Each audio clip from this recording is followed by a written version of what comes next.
What's next on fuel crisis? Answer is electrically driven vehicles. I'm Subramanian, design lead at Mecwin EV Motors. Why you should go for Mecwin EV Motors instead of others?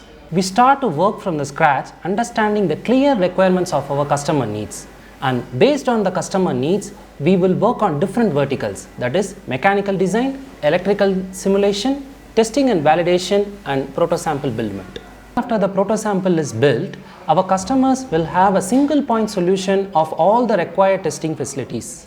Inside Mecwin campus, we do have motor level testing dyno, vehicle level testing dyno, dust ingress protection test chamber, and environmental test chambers. We have a specially designed assembly line which can produce 1000 EV motors per day. If you want to know more about the company, then send your requirements on the below mentioned number.